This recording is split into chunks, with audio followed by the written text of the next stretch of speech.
Welcome back to another edition of Dogging It, and we got a packed house today. We got nothing but champions in Panozzo and Mark White, and then we got a couple of guys who may be able to hit a few balls around Yeah. in Darren Appleton and Jayson Shaw. Boys, how are you?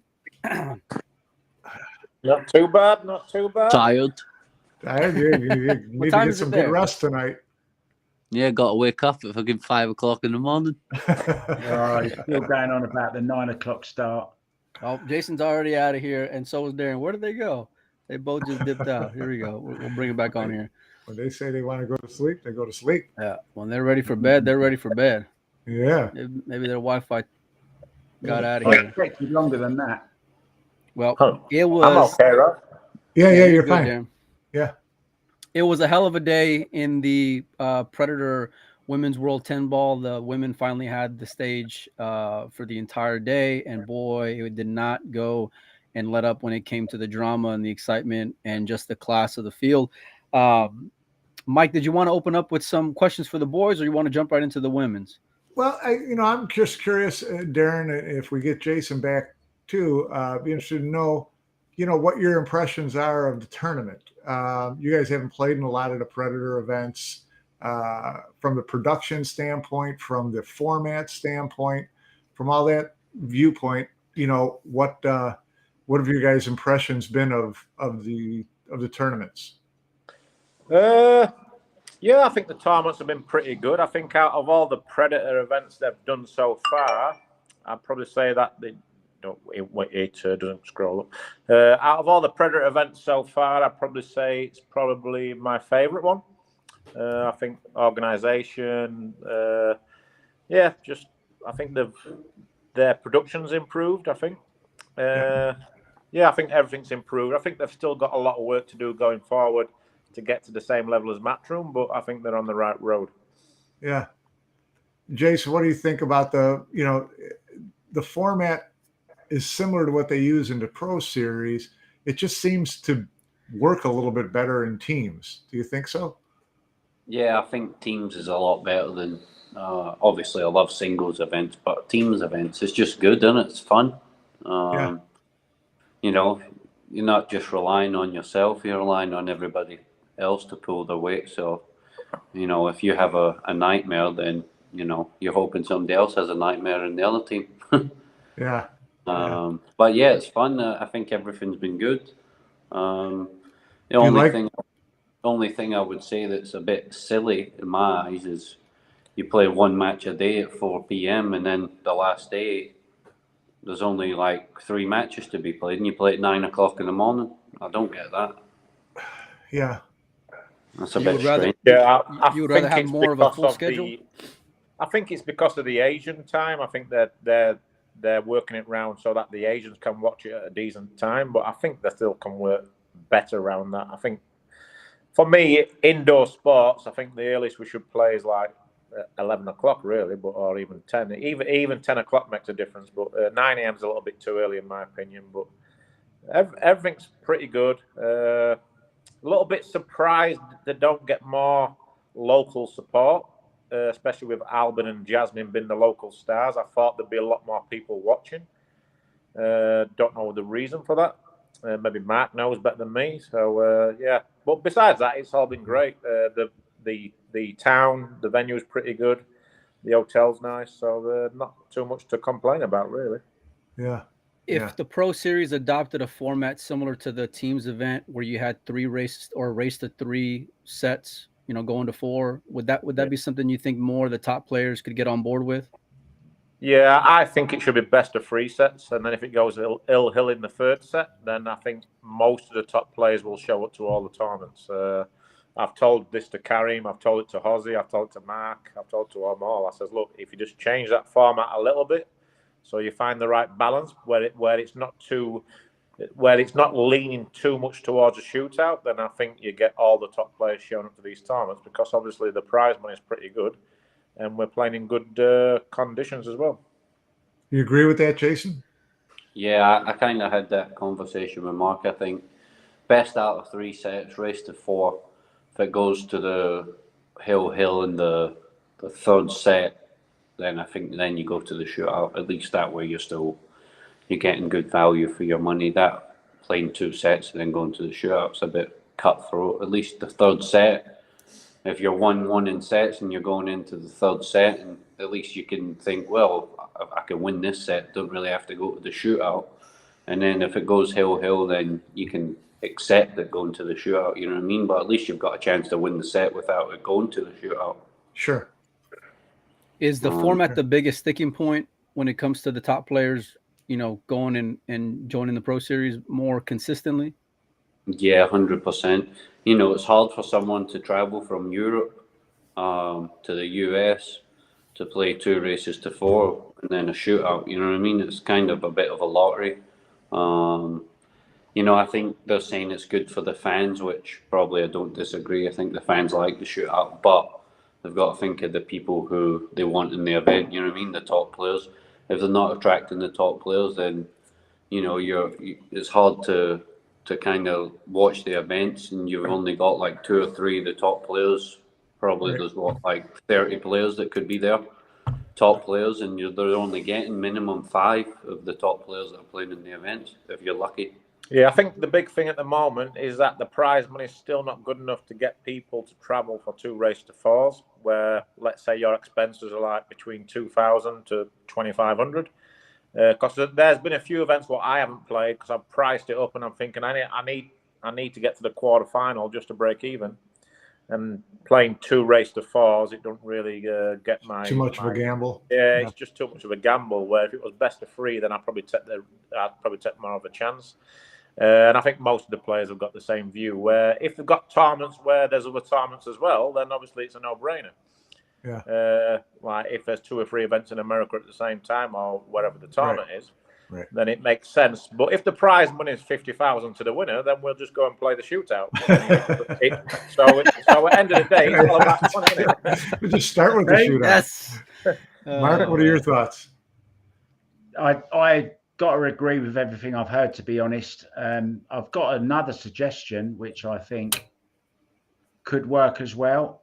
I would make it races to 3, best of 3 sets. So, and then if it goes 2-2 in the 3rd set. But look, I'm easy. All I'm interested in doing is getting all the top players in one place as many times as possible throughout the season, and to get more and more prize money for these guys, because we've seen some great pool today, for example, and I know we're not talking about that right now, but we do want all these top pros in one room at the same time, running alongside the amateur league events, which we do as well.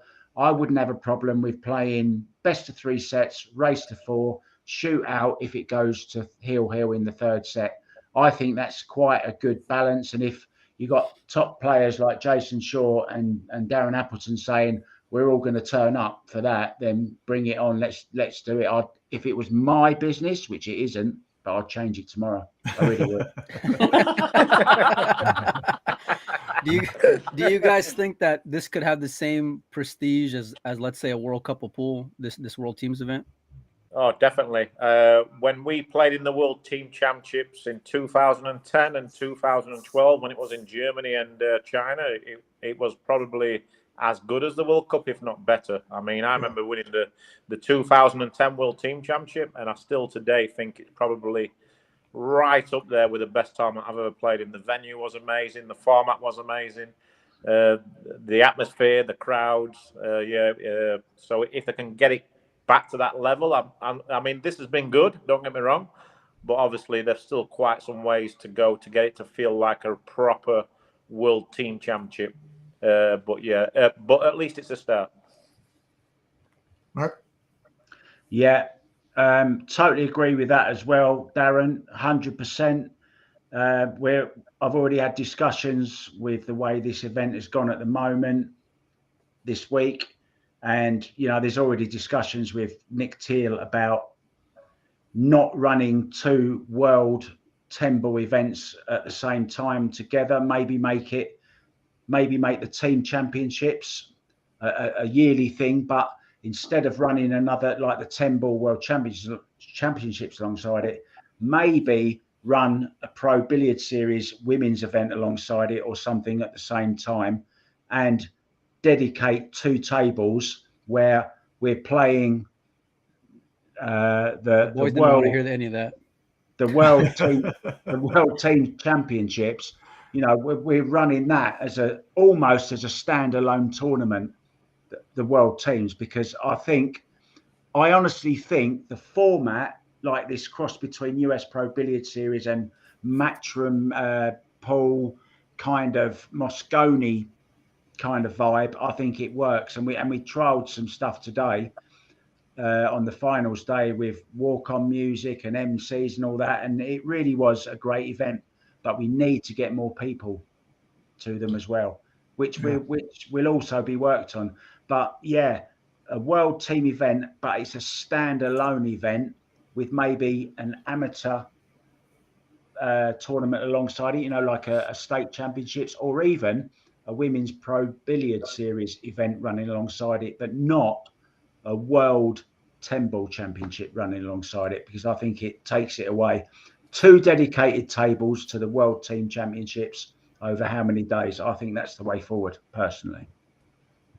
Well, this has turned out to be one of my favorite events, and today we actually had a world champion being crowned. So let's just jump on into that. It started the day with Jayson and Darren's teammate and Kelly playing, who ended up being the world champion and Shaw. But I'm curious, boys, what were your thoughts on that match with Kelly, and did y'all get to watch any of it? We only see a little bit online. We know that Kelly's not played her best this week. She's got sort of a broken hand or a broken knuckle. So she's been struggling a little bit with the hand. She's not holding her cue like she would like to. But she still played pretty good in patches. But I know that I don't think she was quite on her game, was she? No. She's not been 100% this week. But she was still confident of winning. I mean, she definitely played good yesterday in the quarterfinal against Jessica. That was a very high standard match. So I thought today she would have really kicked on, but obviously she played a really good player. And the girl got her revenge from the World Games. Kelly beat her in the final in the World Games, but the Asian players are back now. Especially, obviously, we're still waiting for the Chinese girls, but the Taiwanese girls are very strong. So I think you're going to see that the titles are going to start to get shared out again. Yeah, I agree. Well, let's talk about that aspect, because now it's not just the women Taiwanese players who are coming back, but also the men. You know, we've seen the Ko brothers go and come back. We see Chang here at this event, who you guys are facing tomorrow in the World Team Championships. You know, obviously the pandemic has separated the world for quite a bit. What are your guys' thoughts as to bringing in these players back onto the World Pool stage? Yeah, I think we should ban them still. There's a parting shot. Oh, man. Oh, that's too funny, man. Yeah, I didn't. Mark, what say you, Mark? Never saw that coming. Yeah, bring back COVID restrictions is what I say. Yeah. I think they should still be banned. No. Yeah, it's good to see them back. It's good to have more competition. You know what I mean? I think that's what we all need. We need to be pushed to the limits to up your game, and the only way of doing that is having them all back around. So having them back around keeps you on your toes. You know what I mean? It's all right playing everybody over the last couple of years. We've kind of had the same faces, but it's nice to have these guys back. Like I said, it's good to be pushed, and these guys do that. So yeah, plus they're really good people. The Taiwanese, we have a good relationship with them. We've had dinner with them a few times this week. They're really good fun. A few of them speak decent English, so they've got good sense of humour, and they're just down to earth people that they just want to play pool. And obviously they're all killers. So I think it's good, because we wanted to play Taiwan in the semi-final. Even though they were playing Austria in the quarters, we really wanted a crack at Taiwan. And if we're lucky enough to get to the final, we'd like to play the Philippines. I think it's just different when you play the Asian teams. Yeah, you enjoy it more? Just a different I think kind it's just the ultimate to challenge. I just feel as though it's the ultimate challenge. Even though the Europeans are so strong, I just think it's a different challenge when you play the Asian players. Yeah. Well, they've certainly made their presence known in a hurry, with Ko winning the Asian event and Amber Chen winning the women's event in Canada, two Taiwanese finalists in the women's 10 ball today. So, they're front and center right again. So we should get used to seeing them pretty often. Yeah. I mean, Jasmine, she must be sick with what she did today. Unbelievable. Yeah, that was a tough match. Take us through a little bit of that, Mark.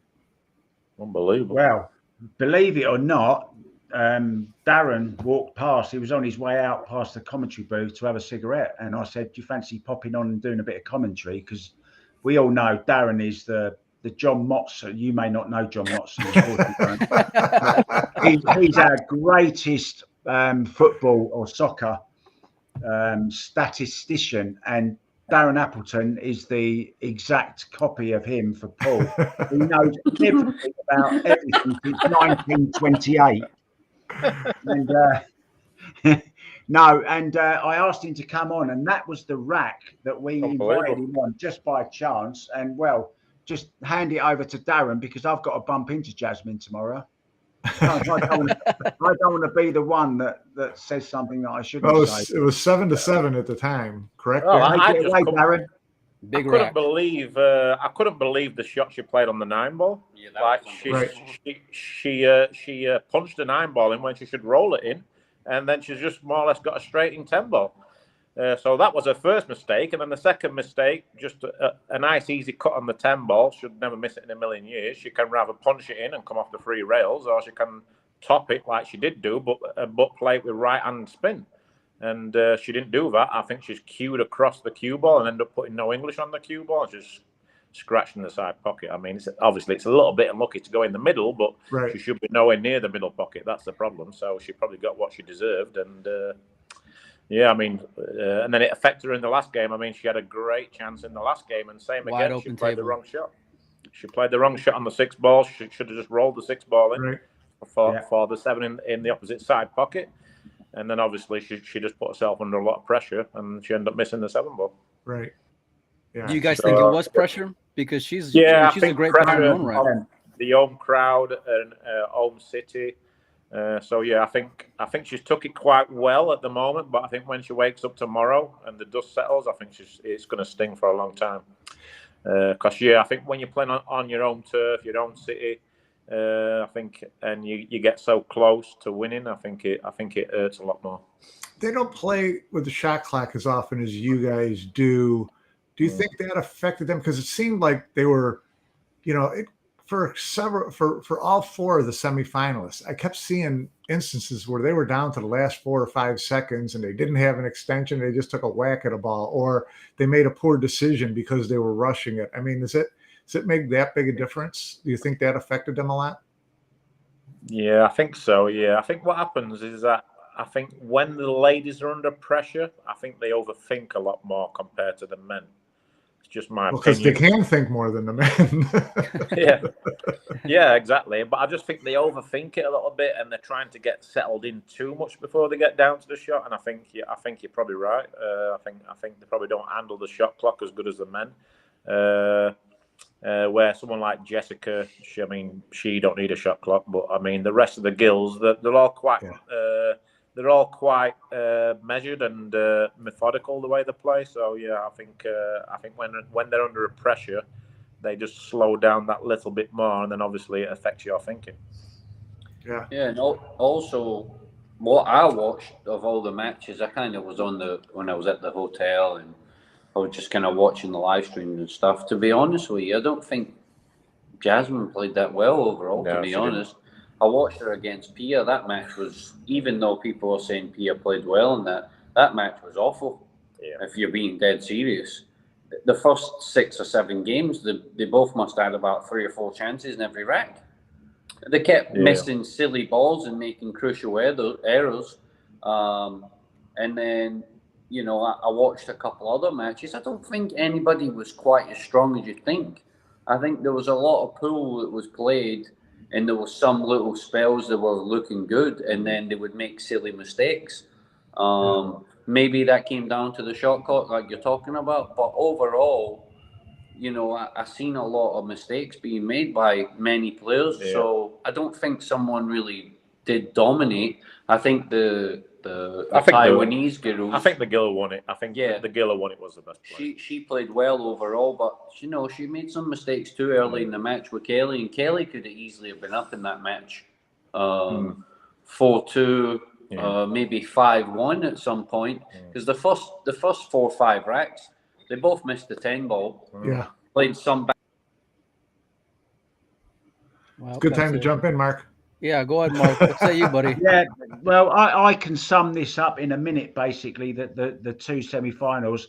Jasmine started really well. She came out, she never played good pool all the way up to this stage at the semi-final today. But she started out so strong. She got to the 10, missed the first 10 ball, lost the first rack, and I'm with Marcus Shamat in the commentary booth, and we're saying, oh my God, that's going to do her. This is going to really show how strong she is. She come back, won the next 3 racks to go 3-1 up, Jasmine Ocean, playing the best pool she's played all week. And she really did play some great pool. Then it sort of went, win 2, lose 2, win. And she went behind she played some really, really great stuff throughout the match, Jasmine did, until that point where she absolutely... there was some great safety in it. There was some great kicking in it. I was really enjoying the match. I thought it had everything. But then from the time she missed that terrible 10 ball, and it was awful. I mean, if I was there, I'd be having nightmares about that for ages. But even in the next rack, as Darren said, she had great chances as well. Played the wrong shot on the 6. Tried to smash the 7 in and draw it across because the 8 only went in one of the corner pockets. Yeah. She messed that up, and she even had another chance after that and just smashed the ball bank. And it was just nowhere near it. And I just don't know. I think she just lost it. I honestly think she just lost it. On the other side, I think the right girl won it. She played. Certainly over the last 3 days, she played the best pool. She didn't start the best, but she ground away, and I thought the right person won it. Yeah, she played great today, I thought.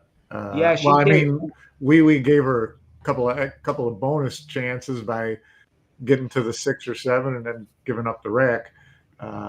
She gave her a couple of short racks in there, but yeah, she did play terrific.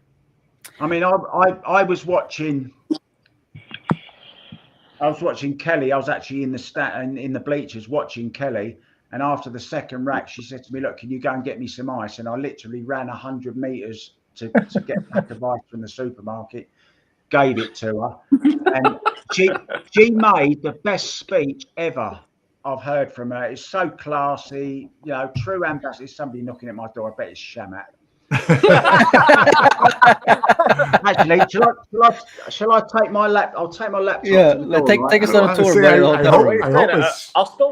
I bet it's Shamat, and I bet I know what he's going to do. I said I want to remain professional on this. We've just got a beer right downstairs, and I said no, I'm not taking it with me. Open the door. I want to remain professional. Yeah. Let's open the door. I'm taking a chance here because I don't know what's going on. Oh, he's buggered off.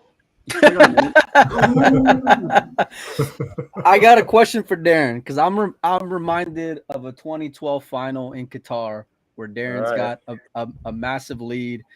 Darren, how tough is it to get over the finish line in a semi or in a final like that? Well, yeah, it's tough. It's more like, that match was different because I was up 12-6. You were big. Got a bit excited at 12-6. I overdraw the ball by about 3 feet and snooker myself, and I've got like 3 balls left over the pocket. So that wasn't really pressure. That was just really too much excitement at the time and thinking about what I'm going to say in my speech.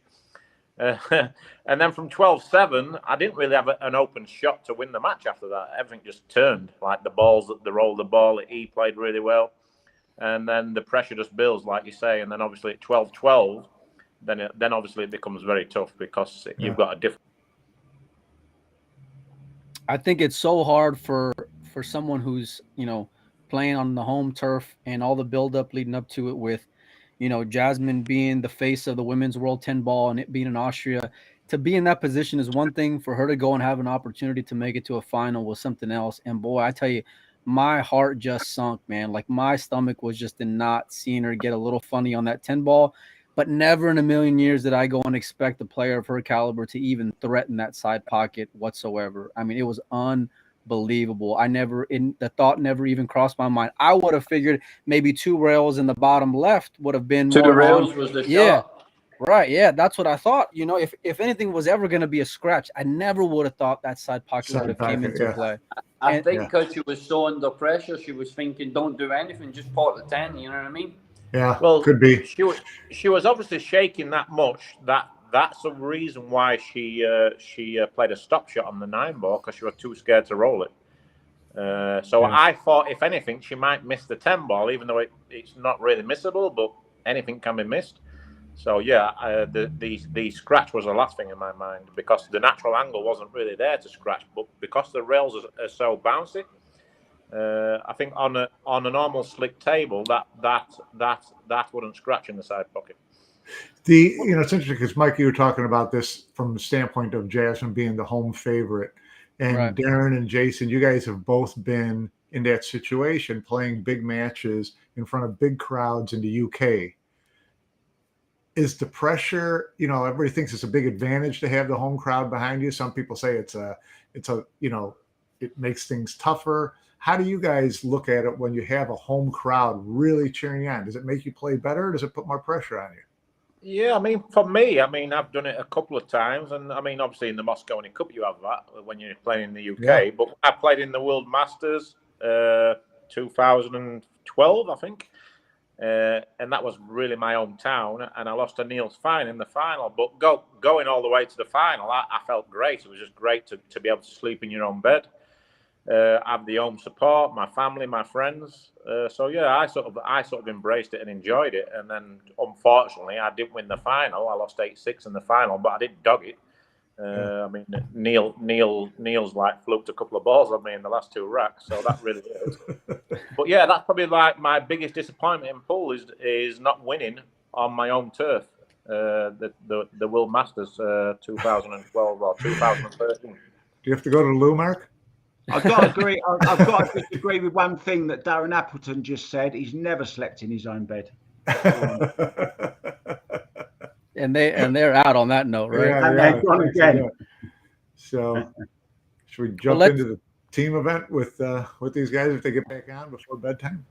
Yeah, let's transition because we know these guys got to go and they got an early morning. So let's preview the teams event that starts off tomorrow with you guys, Team Great Britain against Team Chinese Taipei. What are your guys' thoughts on your opponents? Have you been watching any of their matches in the last few days? Well, we watched a woman play today, so we're hoping Kelly out and gets revenge on her, and then I can go out and freewheel against Chang.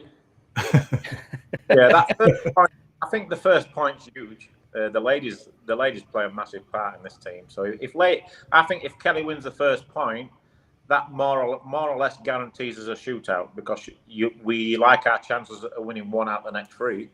But yeah, I think if we can get the first point, then I'm pretty confident that we can win. But I know that if we don't get the first point, we have the ability to come back like we showed against the Philippines. We were 2-2 down, got back to 2-2, lost in a shootout. Anything can happen really in the shootout. So yeah, it's probably one of those matches where it might go to a shootout. I'm praying it doesn't, but hopefully Kelly can get us off to a good start, and hopefully we come from there. Because I think me and Kelly are quite tough to beat in the doubles, and obviously Jayson plays the 2 singles, and hopefully Jayson plays the way he has done so far. I think he's been the best player in the whole tournament so far. Do you like the format of having the teams with a woman player on it? The dimension. Oh, yeah. What dimension does that add to it? I'd like it with 2 women, so that we can have Alison as well. Yeah. What say you, Mark? What are your expectations for the first match of tomorrow? I think Darren summed it up perfectly. It's all about whether Kelly can recover from. And look, I know she's sugarcoated it and said, "Oh no, it's all right. It's nothing to do with my hand. I missed balls." The reason she missed balls was because her hand is actually killing her. When she breaks, if she if she forgets about her hand, her little finger is transferring all the pain into her hand. It's horrible. She'll never say that. She'll never make excuses. But it is why she was missing balls. It is why she wasn't breaking great. I think because she's lost in the semi-final today, it's going to make her even stronger, and she's going to come out tomorrow, and that is going to be the big match of the tie. If she can beat Chow, which I know she can, Darren, he'll admit himself, he's not playing a great pool, but him and Kelly together are a fantastic doubles. I think they're the best doubles in the tournament, to be honest. Jayson Shaw is the best player in the tournament, and he's going to play Chang twice, obviously. That is the big tester, and I know how much Jayson wants this, and I've seen him practicing like crazy the last couple of days. It comes down to Kelly and Jayson against Chang. That's it. End of story, you know. The winner of the tournament is going to come from that side, because I think Philippines are great. Of course, Carlo Biado is great. We know what Carlo does. We know what Chua does. I think Amit isn't the player she used to be. She failed quite badly, I thought, in the women's 10 ball. I think she's the weak player. Pia, okay, she's great with Joshua in the doubles. But I honestly think the best pairing in this left now are the two semi-finalists that are playing tomorrow morning at 9 a.m. And the winner of that will go on and win the World Team Championships. And my heart tells me Team GB, and also my head tells me that as well, because I think Kelly's going to come out fighting tomorrow. Darren and Kelly are the best doubles partners, and Jayson is far and away the best singles player in this particular tournament, apart from Joshua Filia. But I don't think that's a pretty big admission. No, I'm not. I think they're sort of on a par, but I would still fancy Jayson above Joshua. So, but I think the winner will come from the first semi-final tomorrow at 9 a.m. and that's all I've got to say. Well, let's talk about the teams across from you guys in the Philippines and Germany. You guys, the only loss that Team Great Britain had was against the Philippines. Are you guys looking for revenge? And what are your takeaways from that shootout loss to the Philippines? Yeah, I think we're looking forward to that.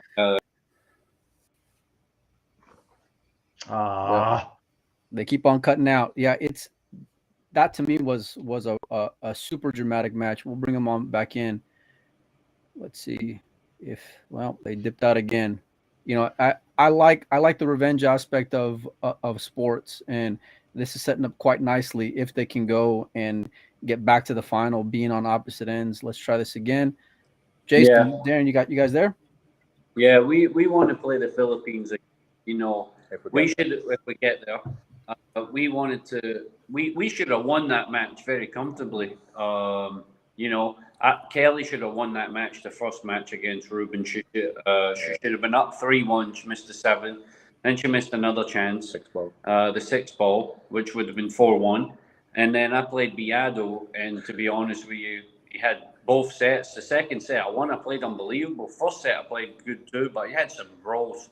Yeah, it was unbelievable. He apologised that much. He ended up stop apologising. Yeah, it was bad. He really got so many that's goals. The game, isn't it? Well, obviously, that's the game. And we were down 2-0, and we fought back to 2-2. And we had them on the ropes. And we dogged it. Well, they dogged it, not me. Me and Kelly dogged it. The shootout. I think that if we can get through this match tomorrow, I do personally think that Philippines will take out Germany. I think. Yeah. Obviously, Pia's playing well, but I think. Yeah, but I think Rublin's a better player. Yeah, I do too, and obviously the Philippines, they just look good as a team also. Yeah, and I think obviously if you take Filler out of it, then you put Philippines a big favourite. But because Filler's in the team, you can never count them out. Yes. Can I just say one more thing, and then I've got to go, guys, because I really have got to be up super early, even earlier than these guys that are playing tomorrow. Jayson, one word. I love you, mate. You know that. One word of advice, though, right? The Coach four Mark ball. White. The 4 ball is purple.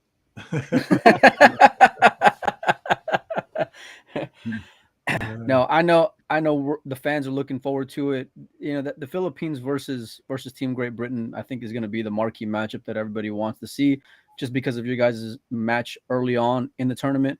But Josh is tough to fade, man, and you guys know it all too well. Having him on your team and seeing him in major after major, just how dynamic he could be. But in a race to 4, you know, I think all bets are off, and it really can be wide open. That's just for my money. Plus, the break, you know, it's like I've never seen guys have too much consistency with the break to know that they're, you know, it's a higher percentage to go and get out, because it's so tough to get a ball down with any kind of consistency. Yeah, I think that's the only good thing I like about this break, is that it's very difficult to get any break and run packages together.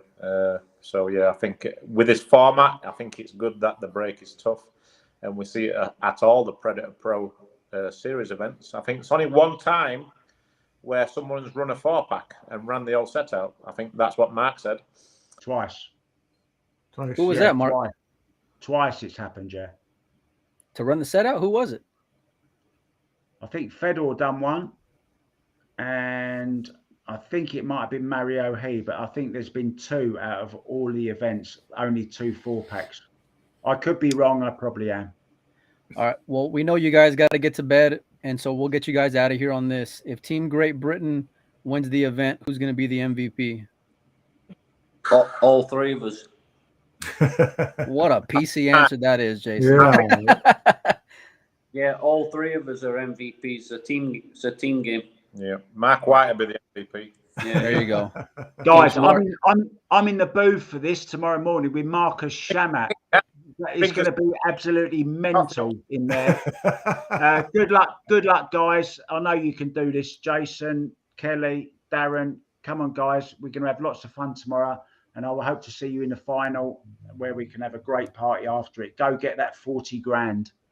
Oh yes. Yes. Right then, guys. I'll see you all later. Yeah. all right, boys. All right. We'll Cheers. see you. Sorry about the stream. Later. Now we're Bye. good. Later, y'all. Well, we made it. Mike Panozzo, we'll get you out of here. I know we didn't get asked a whole lot because we're under a time crunch. I thought, well, it was under time crunch, but it was fun conversation. I thought it's interesting to get to this World Team Final 4, and Germany's kind of being dismissed out of the whole thing, and Joshua's the best player in the country right now. You know, and the best player sitting in Austria right now is Josh. So, but it is interesting. Will he play 2 singles, or will he play a singles and a double? Well, they talked about him playing with Pia, but if I'm Team Germany, Mark, Mark, are you there? Yeah, I'm here. Yeah. What's the explain the format one time for the fans at home. So what do they have? Like, can one top player of each team play twice? Is that what it is in singles? Right. So the rules are: we start off with the ladies singles, it's then the men's singles, it's then the Scotch doubles, and then it's the team pick if necessary. So you can pick anyone you want to play. So Josh could play 3 matches. He could play singles, he could play doubles, and then he could play singles again. No, and Torsten would never play. You can't. No, you so that's what I thought. You can't have the same player played in the first singles in the Scotch doubles. It must be the other player. Okay. Well, that's going to be. So does Josh play singles twice tomorrow, or does Josh play singles and doubles? All right, Josh is definitely going to play the Scotch doubles with Pia, and then he will play the singles. So he'll put out Torsten as one of the singles. You know, look, Torsten beat Francisco Sanchez Ruiz when they played Spain in the last round. So, you know, don't count out Torsten. We know he's not playing as well as he used to, but he beat arguably the second best or third best player on the planet at the moment, Ruiz. You know, so I think it's interesting. Yeah. Okay. Well, it's gonna be an exciting day. I'm really looking forward to that first matchup. I wish the time was a little better for us here in the U.S. because I know this morning, I think Yeah. the morning match started like around 3 a.m. Central, which is a little brutal. But that for me is the match that I really want to go and see is Great Britain and the Philippines. I'm sorry, Great Britain and Taipei. But boy, I hope I get to wake up and seeing a Great Britain versus Philippines final. I just do. I think it's going to be super exciting. I think from top to bottom, those are, all three of them on each team are just monsters. And it's going to be a hell of a final day. Mark, what are your takeaways from the event overall, buddy? I just love it, and I think with I've had lots of conversations. I've become really good friends with Nick Teal actually, and I'll be totally honest with you. I tried to work with Matchroom years ago when Nick Teal was there, and it never ever happened. And I really wanted to work with Nick Teal, and now I'm working with him, and he's got me doing all the voiceovers at the moment, and we're becoming good mates, and we're working on stuff behind the scenes as well.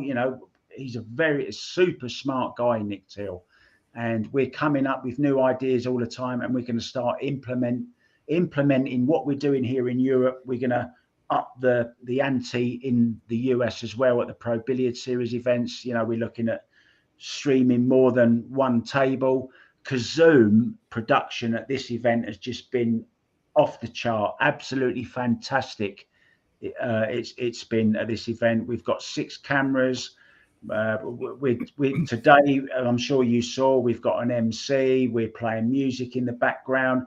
It's a real party atmosphere, and I'm looking forward to the very near future. Kazoom, I'm going to say it again because they've streamed every single table every single day. Tomorrow you can watch it on Kazoom, or you can watch it on YouTube on the Billiard TV channel. We're live from 9 a.m. Austrian time. Okay, watch like a pro. Don't miss a ball. See you tomorrow. We'll get out of here on that. All right, boys. We'll see you tomorrow.